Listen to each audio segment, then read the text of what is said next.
think when you say that things are changing and they're changing fast, the key is fast. I talked about advertising 2020 and took some inspiration from the work we do with Jerry Wind and the guys at Wharton, where we have the future of advertising, and I participate in that. And one of the things we've been looking at is all the change we talk about, consumer behavior, new technology, adoption. A lot of this change has been around for years and years, but why now? Why is there an imperative for change now? And so basically I was posing the question, when we think about the transformation required, can we do that through iteration, or actually does it take wholesale reinvention? The key question to me is the timing issue, and I paraphrased a friend who should be nameless who says, do I have to deal with that while I'm the CEO, or actually can I be safely, profitably retired in the next 3 years and it's somebody else's problem? Honestly, that conversation 3-4 years ago, you could have got away with it. I think that conversation now, the time has compressed too much and it has to be dealt with now. We think about how brands have to differentiate to drive value and be of value to people, and they talk about being differentiated and they talk about being useful. And if you think about that differentiation, there was a lovely survey that got mentioned today that said 80% of CEOs believe their brands to be differentiated, but only 8% of consumers believe them to be differentiated.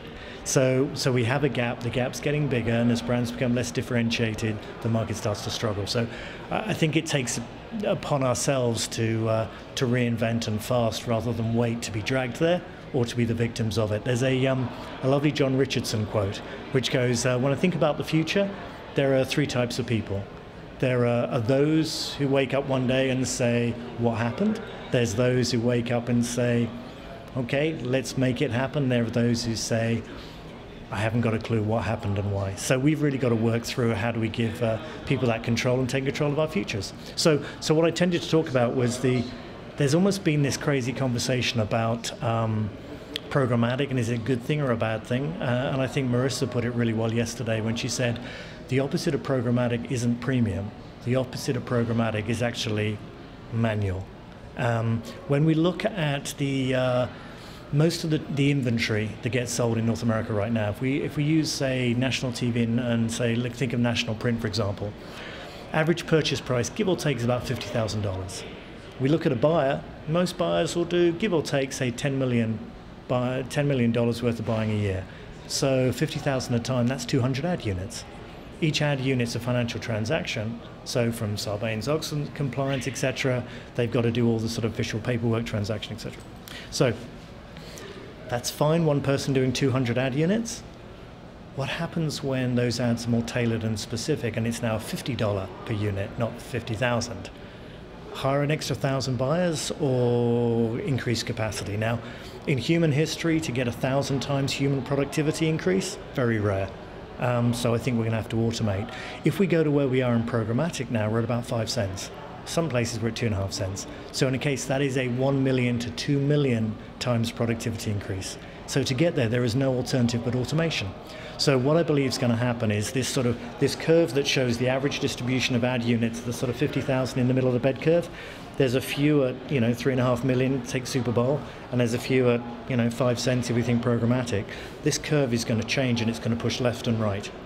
On one side is going to be the programmatic, and on the other is going to be an increase on high-value net events. These are the tent poles, these are the social movements. And so as marketing teams, we've got to be able to think about how do we design, implement, execute, and measure programs that work both in the always-on sort of programmatic end, and they work in the episodic sort of event-based. So this is one-to-one at scale of 1 billion, and this is sort of social movements at mass. And so the sort of shorthand for it is we've got to think about delivering personal moments, and so it's personal moment in terms of message, location, price, and value, and also tribal movements. How do we really engage in a tribe around passions of things, everything from, whether it's sports, whether it's movies, whether it's Olympics, whether it's a royal wedding, doesn't matter. What are those big events that drive popular culture? And so we need to think as agencies and be structured to deliver those two poles. And so we can make sure we can meet a brand's needs, meet a client's needs.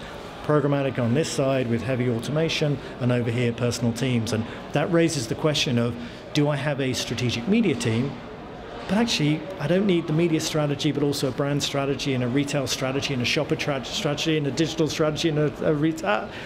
I actually need a communication strategy. So this leads to the next stage, is I think that we're going to have to redefine the team. And as Mark said in his opening yesterday, where he shared the 4A's research, he said that, with all this change, we're still running it through the old model, and the operational model hasn't changed, and I believe it has to.